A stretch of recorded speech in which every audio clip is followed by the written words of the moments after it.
सभी दोस्तों को प्यार भरा नमस्कार। उपन्यासों की इस श्रृंखला में आप सुन रहे हैं अमृतलाल नागर द्वारा लिखित उपन्यास मानस का हंस। आज हम दूसरे भाग की बात करेंगे, तो आइए सुनते हैं। बेनी माधव जी भी पहली बार गुरुजी की जन्मभूमि में आए थे। गुरु के संबंध में वे कुछ बातें आज अकस्मात ही जान गए थे और बहुत कुछ जानने के लिए उत्सुक थे। उनका संघर्षशील मानस एक महापुरुष के संघर्षशील जीवन से अपने लिए बल ग्रहण करना चाहता था। थोड़ी देर पहले ही गुरुजी महाराज ने अपने बाल मित्र की बात का उत्तर देते हुए बड़ी कचोट और व्यंग के साथ कहा था कि जनते ही घर से कुटिल कीट की तरह निकाल फेंके गए थे। आज इस बात का क्या रहस्य है? उनका जीवन वृत्त क्या है? वाराह क्षेत्र उनकी गुरु भूमि है। कौन थे इनके गुरु? वाराह क्षेत्र में बेनी माधव बाबा ने जब एक दिन उनसे पूछा था तो उत्तर मिला था कि नर रूप में नारायण मेरी बाह गहने के लिए आ गए थे। फिर प्रश्न किया तो कहा अवसर आने पर सुनाएंगे। इसके कुछ ही दिनों बाद अचानक राजापुर आने का कारण बतलाए बिना ही वे ऐसा संयोग साध कर यहाँ के लिए चले कि अपनी जीवन संगिनी का अंतिम क्षण मोक्षकारी बना दिया। क्या महाराज पहले से ही जान गए थे? इस प्रकार बेनी माधव जी अपने भीतर अनेक प्रश्नों से पीड़ित थे और उनका समाधान पाने को आतुर भी। पर यह बुढ़िया तो पीछा ही नहीं छोड़ रही। अब इसका क्या किया जाए? शामों की बुआ बाबा के चरण पकड़कर बैठ गई थी। रोए ही जा रही थी, रोए ही जा रही थी। हट साध कर अपनी ही कहती चली जा रही थी। बाबा के दोनों चेलों ने उनसे विनती करनी चाहिए, पर वे और भी चढ़ गई। रामू के पैर को एक हाथ से ढकेलने का आवेश दिखलाकर क्रोध में बोली, दूर हटो। तुम कौन हो हमको समझाई वाले? ये हमारे भैया हैं। हजारन को राम जी के दर्शन कराइन है, मरती बिरिया हमारी भोजी को भी कराए। निगोड़ी मैनो हमको धोखा दे के पुण्यात्मा बन गई। हम अपनी भोजी की असल चेली और हम ही दर्शन न कर पाई। अब हम इनके चरण न छोड़ेंगे, इन्हें हमारा उद्धार करना ही पड़ेगा। भोजी कह गई है हमसे कि शामू की बुआ तुम ही असली चेली हो। शामू की बुआ ने बाबा के पैर पकड़कर क्रंदन तांडव मचा डाला। बेचारे बाबा, उन्हें कैसे मना करें?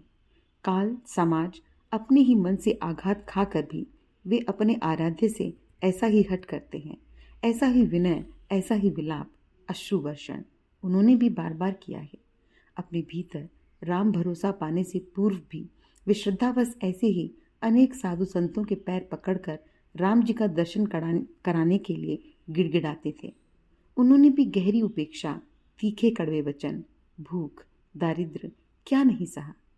आज राम नाम के प्रताप से वे दिन भी देख रहे हैं कि राम रक सब उनके आगे भिखारी बनकर चिरैया करते हैं। फिर भी उन्हें लगता है कि श्री राम के चरणों में उनकी प्रतीति अभी भी पूरी नहीं हुई, परंतु दुनिया समझती है कि वे श्री राम सरकार के दर्शन करा सकते हैं।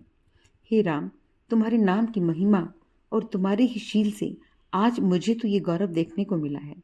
उसे देखकर मैं बहुत संकुचित हो रहा हूँ। भावों में उद्वेलित होकर अपनी अंतर्लय का स्पर्श पा मन में चलते हुए शब्द अवलयात्मक गति पाने लगे।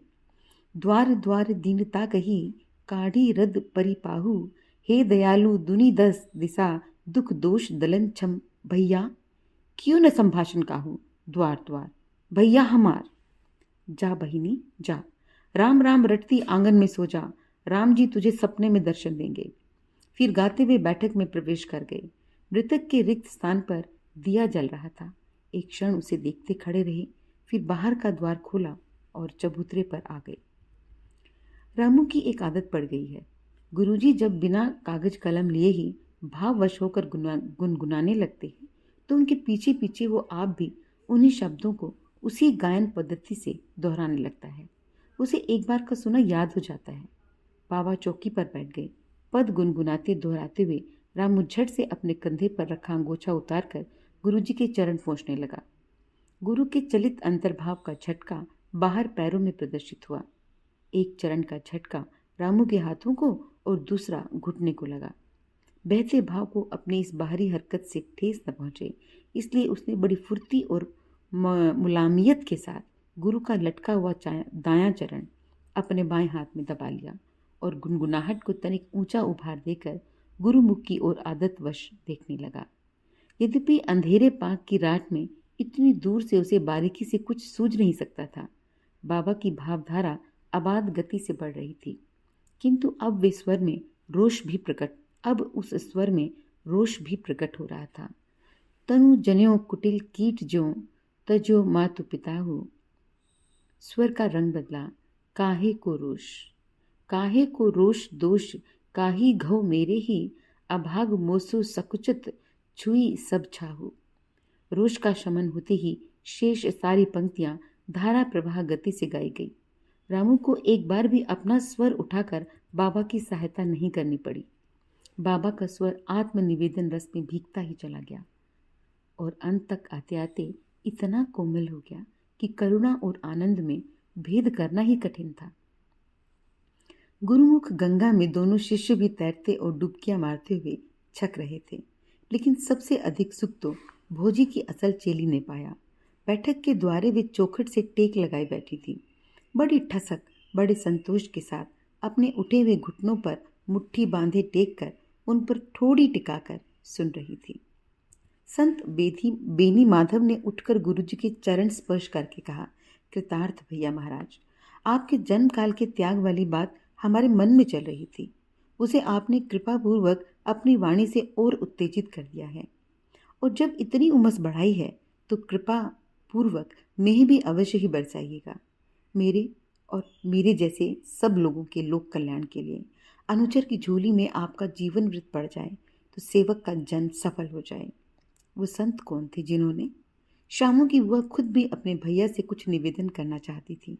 उन्हें भय हुआ कि एक शिष्य जब इतनी लंबी बकवास कर रहा है तो निगोड़ा दूसरा भी कहीं न लपक पड़े, इसलिए झट से उठी और चलती बात में मैया के पैरों पकड़कर कहना चालू किया, भैया। चलती बात में भैया के पैर पकड़कर कहना चालू किया, भैया तुम तो पूरे अंतर्जामी हो, हमार जीव जुड़ाए गया। अरे हम अपनी भोजी की असल चेली और चमत्कार देखिस निगोड़ी मानो। अब हम कहेंगे कि हमरी खातिर भैया ऐसा वचन रची, ऐसा भजन रची, ऐसा सुनाइन कि सुनते एकदम से हमारी मोच हुई जाए। अरे हम तो तुम्हारी दया से तर गई भैया। चलती बुढ़िया भोजी हमें इन चरणन की सरक सीढ़ी दे गई। भावावेश में आकर शामू की बुआ रोने लगी।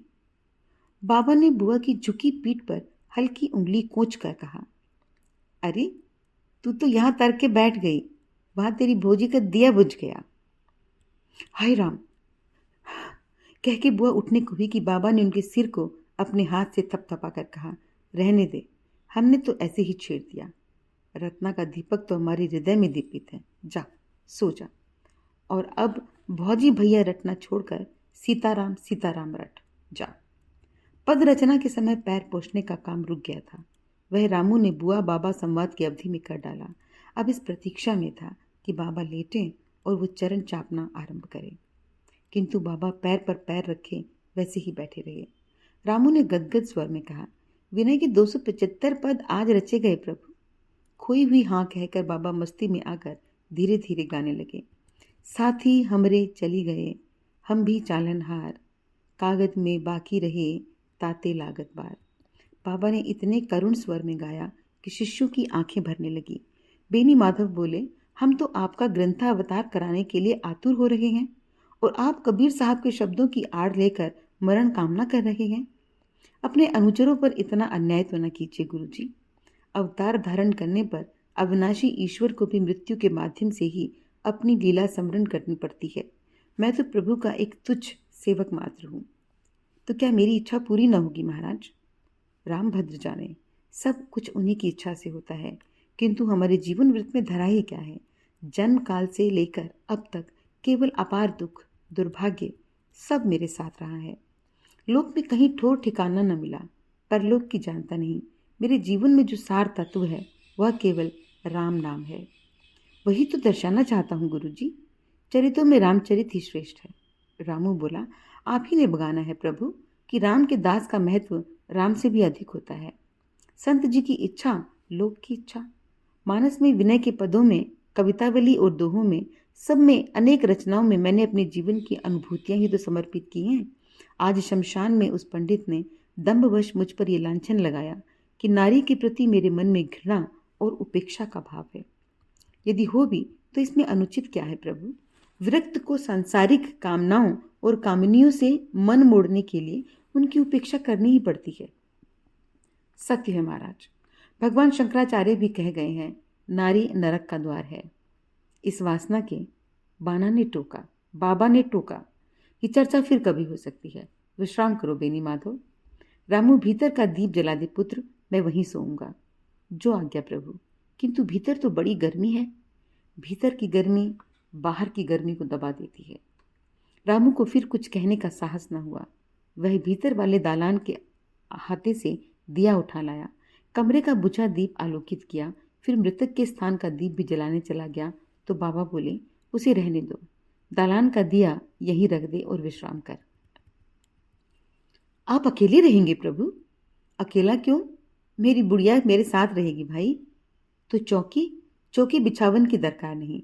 उसके धरती पर छूटे प्राण मुझे यहीं मिलेंगे। जाओ। अध्याय 3। रामू आधे क्षण तक स्तब्ध खड़ा रहा।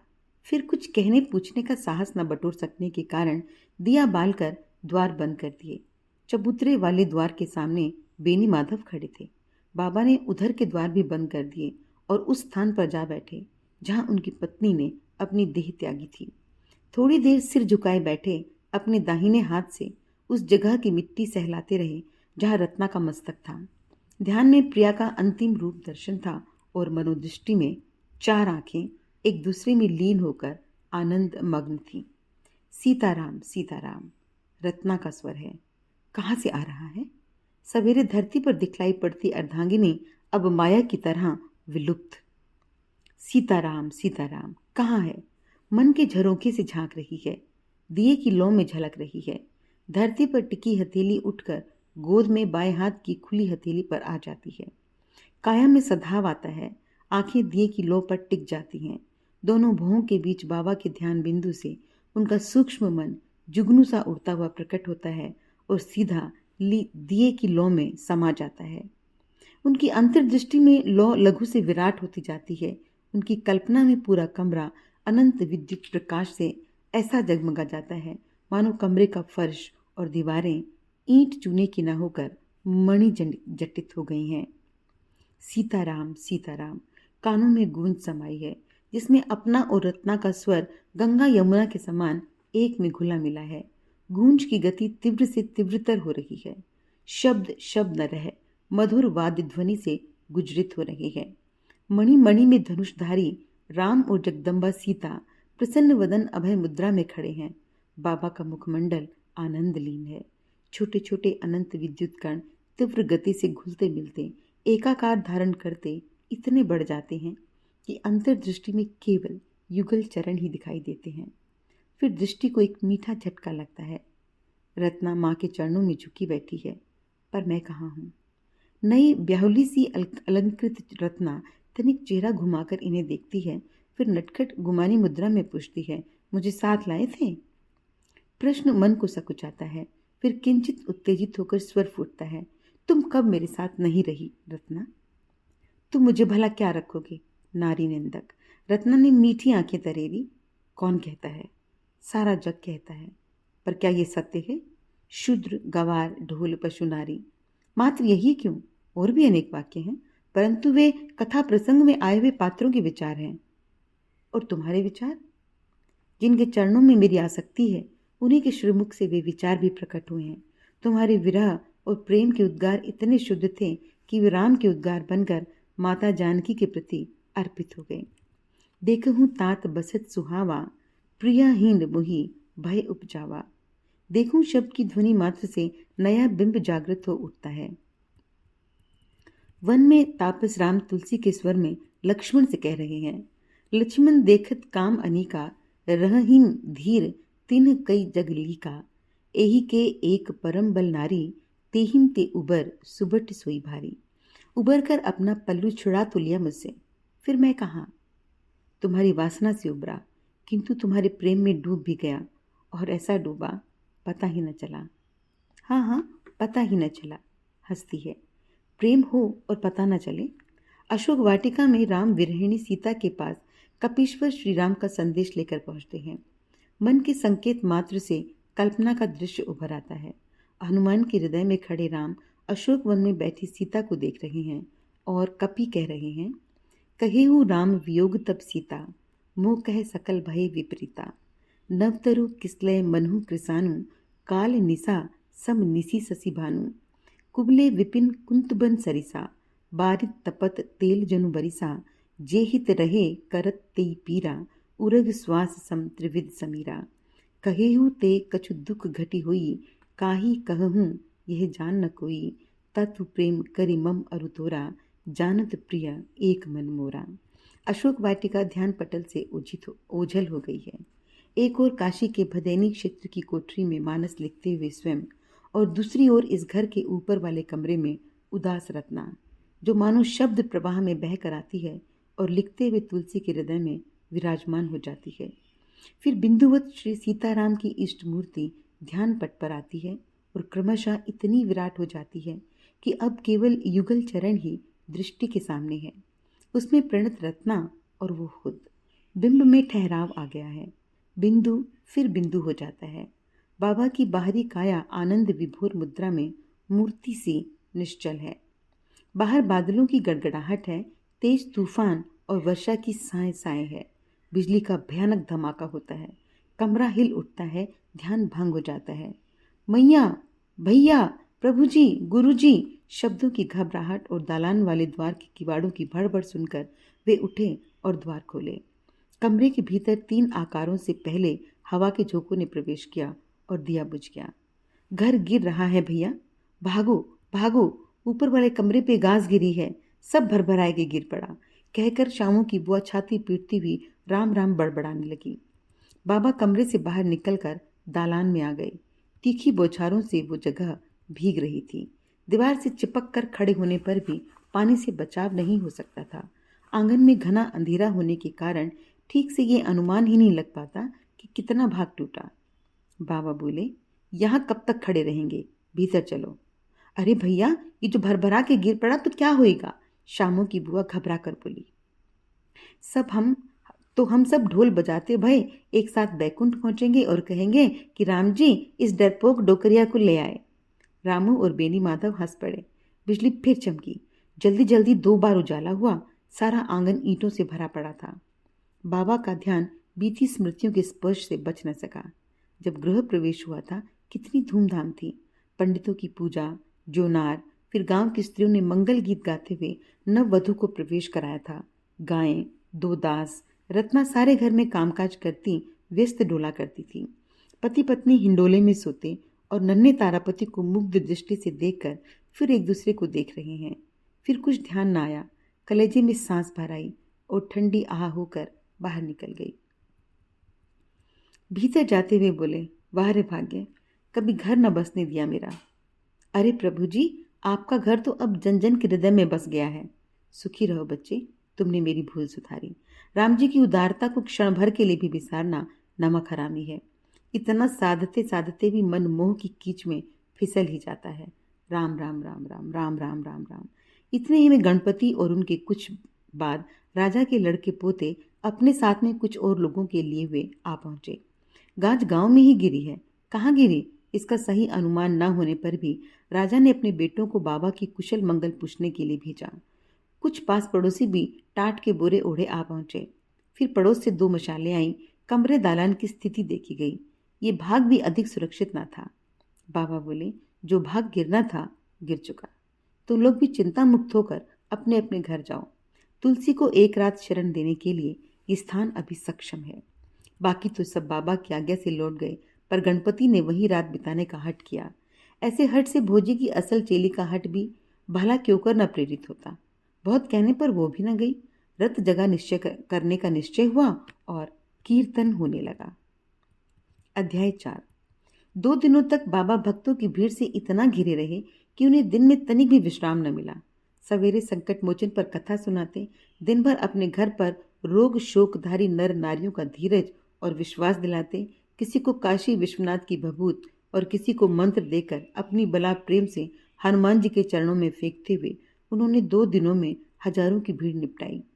दूसरे दिन सायकाल घोषित भी हो गया कि बाबा कल यहाँ से चले जाएंगे। कहाँ जाएंगे ये पूछने पर किसी को नहीं बतलाया गया। 90 वर्ष के तपस्वी चेहरे पर रोग जर्जरता की हल्की छाप तो थी, पर थकावट का नाम न था। इसे देखकर गांव वाले चकित हुए। बेनी माधव जी भी चकित। सूकर खेत में बाबा के दर्शनार्थ बड़ी भीड़ आया करती थी, पर वहां हवा फैल गई थी कि बाबा 4 महीने रहेंगे, इसलिए दर्शनार्थियों की दैनिक संख्या में संतुलन आ गया। उन्हें विश्राम करने का अवसर मिल जाता था। बेनी माधव जी ने बाबा के प्रति काशी वालों की भक्ति और भावना के भी दर्शन देखे हैं। काशी में भीड़ तो नित्य ही रहती, पर बाबा चूंकि वहीं के निवासी हैं, गली मोहल्लों में प्रायः डोल भी आते हैं, इसलिए वह दाल में नमक की तरह जीवन क्रम में रमी है। परंतु राजापुर का ये विशाल जनसमूह तो बेनी माधव जी के लिए अपूर्व था। हिंदू मुसलमान, अमीर गरीब कोई भेद नहीं, सबकी जात और वर्ग एक। आर्त जन है, तन जन नाना बाधाओं से पीड़ित।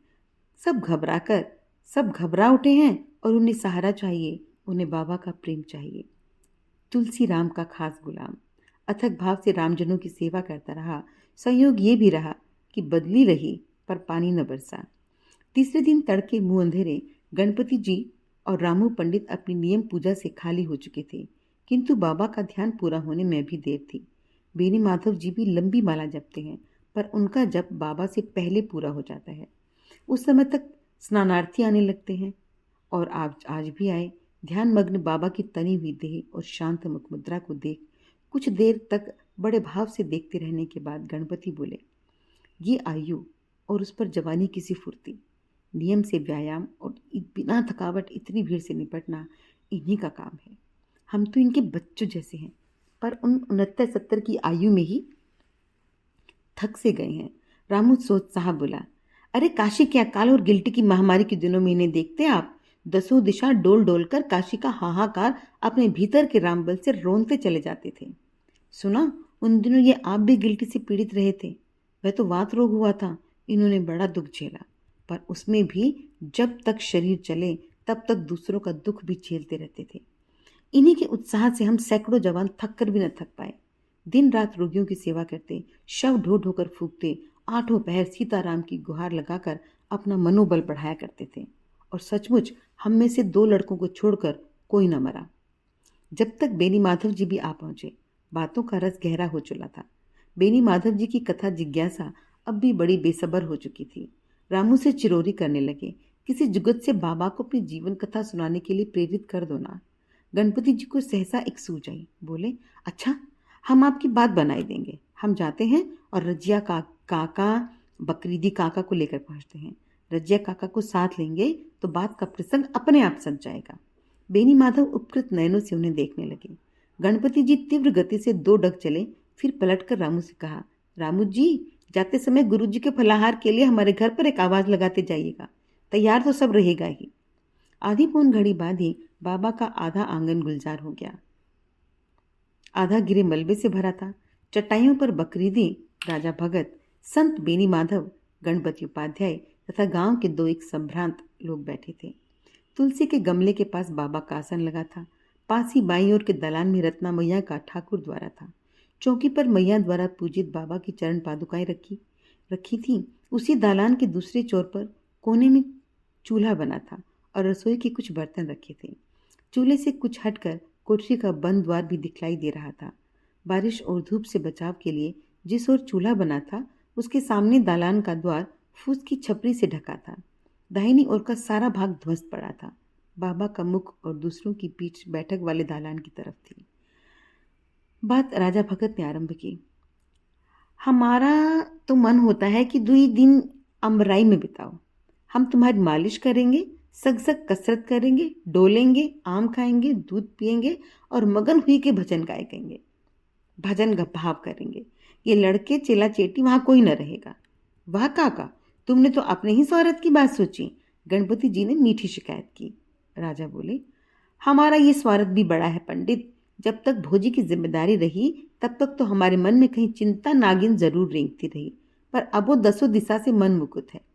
2 दिन इनके चरण ओर से ही लें तो हमारी सब साथ पूरी हो जाए। बाबा प्रसन्न मुद्रा में बोले, ठीक है, तो आज ही चलो। आज तो भैया हमारे घर में तुम झूठन गिराओगे। बाल बच्चों का सुख हम न छीनेंगे। आज यहाँ रहेंगे तो कल तुमको हमारे संग चित्रकूट चलना पड़ेगा, वहीं सत्संग होगा। हाँ, ये भी ठीक है। राजा भगत प्रसन्न होकर बोले, ये तो और ही अच्छी बात है। अरे हम घर भर से मुगत हैं, लड़के बालक घर गृहस्थी संभालते हैं, एक भोजी का बंधन रहा, सो वह रामपुर चली गई। अब हम तुम्हारे संग संग ही डोलेंगे भैया। इन सब बातों से पहले अब हम गांव के मतलब की एक और बात पूछ लें। अब ये घर तुम किसे सौंप रहे हो? अपनी काया की ओर इंगित करके मुस्कुराते हुए बाबा बोले, हमारा घर तो ये है, वह जब लगा राम न छुड़ावे। बकरीदी बोले, ये घर तो भैया अब गांव भरी की अमानत है। हमारी तो फकत ये राय है कि इमे मंदिर स्थापित कर दिया जाए और तुलसी महाराज के बैठका में लड़के पढ़ें। सभी ने एक स्वर में समर्थन किया। राजा बोले, तो फिर हम एक बात और कहेंगे, गणपति महाराज को पुजारी बनाए के ये जगह सौंप दे। इनके घर भर में लगन भोजी की सेवा की है और भैया के भी पुराने चेले हैं। हाँ, रत्ना के लिए भेजी गई ये रामचरितमानस की प्रति और उनके व्यवहार की वस्तुएं इसी के पास रहने से मुझे संतोष होगा। तारापति न रहा, गणपति तो है। बेनी माधव के चेहरे पर अपने शिष्यत्व का फल प्राप्त करने की उतावली झलक उठी। बड़ी चतुराई से बात उठाई। पूछा, ये घर आपका पैतृक निवास है? नहीं, वह पुराने विक्रमपुर गांव के खंडर तो आधे से भी अधिक जमुना जी में तभी समा गए थे जब हम पंच नन्हे नन्हे रहे। महाराज की जन्मभूमि भी जमुना जी में समा गई। पुरखे बताए रहे कि तुलसी मैया को लेके मुनिया कहारिन जब गांव तक चली गई तो एक साधु आया और कही सी कि आज ई गांव का सर्वनाश होवेगा, जिसे बचना होए गांव छोड़ी के चला जाए। उसके 2 घड़ी बाद मुगलों की दौड़ आई। बड़े महाराज भैया के पिता मारे गए, सब गांव स्वाहा हुई गया। हम गांव के पुरखे हम सबको लेके तारी गांव भाग रहे। बड़ी परली मचा रही। राम राम राम राम। राजा भगत ने बतलाया, बेनी माधव, तुम्हारी इच्छा पूरी होने का अवसर आ गया है। मेरे राम जी का पावन जीवन चरित महादेव भोलेनाथ ही उद्घाटित कर सकते थे, किंतु मुझ अकिंचन की जन्म कथा ये बकरीदी भैया और राजा भगत ही सुना सकते हैं। बाबा की बात पर राजा भगत भी बोल उठे, बकरीदी भैया ने एक बार हमें तुम्हें सुनाया भी रहा, तुमको याद है ना भैया? इसी जमीन का सौदा करने राजा के साथ इनके यहाँ गया था। तब इन्होंने ऐसे रोचक ढंग से पिछले समय की बात सुनाई थी कि मेरी आंखों के आगे उनका सजीव चित्र आ गया। गणपति जी भी उत्साह स्वर में बोले, बकरीदी काका, ये लोग बड़ी दूर से सुनने की खातिर आए हैं। बकरीदी काका ने एक बार झुकी कमर को तानकर सीधी करने का प्रयत्न किया। कहने का जोश छाती में फूला, धुंधली आंखें दूर अतीत में सधी, वैसी ही खांसी आ गई। बूढ़ी काया के भीतर जागती जवानी का संघर्ष उनके चेहरे पर तमक कर उभरा और खांसी को रुकना पड़ा। कुछ क्षण अपने गले की खराश पर विजय पाने में लगे, जिससे आवाज का जोश फिर कुछ थका थका सा हो गया। धीरे धीरे बात उठाई, कहा, अब हमारे भीतर वैसी जवानी का जोश तो नहीं रहा बच्चा। बाकी ये बात है कि हमारे अब्बा बताते रहे कि गुसाई महाराज का जन्म भया तौने दिन। वहीं बिरिया अब्बा बड़े महाराज के पास हमारे गिरो नक्षत्र पूछने के बदले गए रहे। बकरीदी भैया, राजकुंवरी और बेड़नियों की बात बताओ पहले, तभी इन पंचों की गांव की विपदा का आजाद लगेगा। राजा भगत की बात पर बकरीदी मियाँ ने समर्थन सूचक सिर हिलाया और नए जोश में कहना शुरू किया, हाँ, तो ये भैया की हुमायूं बादशाह रहे। तोन उनके बाप पठानों से दिल्ली फतह कर लीन और फिर चारों अलग देश में कयामत आई गई। मुगल ऐसी जोर से आए कि कुछ ना पूछो। कहीं रजपूतों से कहीं पठानों से कटाजुच हुआ, बस लूट पाट मार काट आगजनी यही हाल रहा। हमारे राजा साहेब जयपुर के पठानों के साथ रहे। तौन मुगल राजा साहब की गड़ी घेरी लेहिन, आसपास के गावन से गुहार पड़ गई। हमारे गांव की सरहद पर ब्राह्मण, छतरी, अहीर, जुलाहा, सातों जात के सूरमा हरदम डटे रहे। पेड़ों के झुरमुट के पीछे खड़े हुए लगभग 100-125 बहादुर उत्तर दिशा की ओर देख रहे हैं। उस दिशा में लगभग कोस भर की दूरी पर एक विशाल जंगल जल रहा है। लड़वैयों की गरज हुंकार कानों के पर्दे फाड़ रही है और उससे भी अधिक हजारों मनुष्यों का आर्तनाद भरा कोलाहल इन बहादुरों के चेहरे पर निराशा, क्षोभ और जोश की उड़न पर छाइयां डाल रहा है। कोई किसी से बोल नहीं रहा। मिलने पर आंखें प्रश्नों के उत्तर में प्रति प्रश्न ही झलकाती हैं। आवाजें सुन सुनकर इन लड़वैयों में किसी किसी का ध्यान बरबस अपने हथियार, लाठियों, भालों और तीर कमानों पर जाता है। कलेजों से हताश निसासें ढल पड़ती है। गांव में माई के थान पर कुछ बुढ़ियां आपस में खुसर खुसर बातें कर रही हैं। अरे ई देव के बज्जर अस जौन गरज रहे हैं, उनसे कौन जीत सकत है भला? तुम्हें तो आत्मा की बहुरिया में अटकाए लिया, नहीं तो अपनी बिटियन बहुरियन के साथ हम भी जमुना पार हुई जाती अब तलक। अब माई जन्म मरण तो कोऊ के बस की बात नहीं, हुलसी विचारो। लो तो आप ही दुखियाई रही। कल झंझा के बखत इतने इतने दर्द उठे, पर फिर बद हुई। रात से तो बेचारी के जर भी चढ़ाया। हम ते रोई के कहीं की भोजी, जाने कौन बरकम राक्षस हमारे पेट में आए बैठा है। अरे महाराज जी, न्यू लड़ाई झगड़ा जीना मरना तो रोज का खिलवाड़ है। हमरी जिठानी के भी बाल बच्चे हुए बाला है आजकल में। हम भी तो अटके बैठे हैं, का करें। हुसैनी का जुलाह आए रहा है। इसकी घरेतिन ने भी तो परो की नरो बेटा जना है। सुक्रू अहिर की घरेतिन बोली। हुसैनी जुलाहा अपनी बगलों में बिसाखियां लगाए इधर ही आ रहा है। चेहरे से खाता पिता खुश और आयु में 35-40 के बीच का लगता है। भाई के चबूतरे पर बैठी महाराजुनी में एक बूढ़ी ने पूछा, हुसैनी लड़ाई का समाचार कुछ पायो? सलाम बुआ, ढौकल सिंह गद्दारी कर गए, गढ़ी टूट गई, राजा साहिब मारे गए, अब लूट मची है। तब तो जानो कि हमारा गांव बच गया। मुगल अब इधर न आमे साइद। हाँ, कहा तो यही जा रहा है, बाकी बुआ लुटेरे जल्लादन का कौन ठिकाना।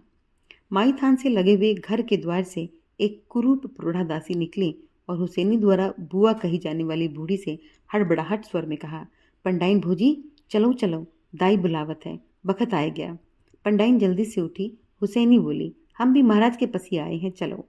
छोटी सी कच्ची बैठक में 25-30 बरस की आयु वाले दुबले पतले चिंता जर्जर ज्योतिषी आत्माराम चटाई पर छोटी सी चौकी रखे कभी पोथी के पन्ने और कभी पंचांग पर दृष्टि डालकर दिए की बत्ती से पार्टी पर कुछ गणित भी फैलाते जाते हैं।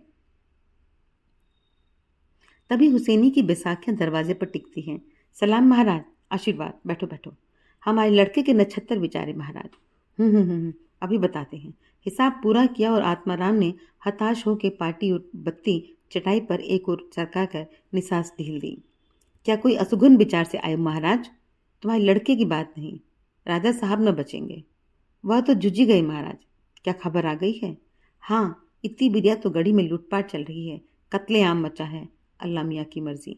अच्छा, अब हम आपको बताए दें तो हम भी भागें। तारे गांव में खाला के घर पर सब बाल बच्चन को छोड़ आए हैं,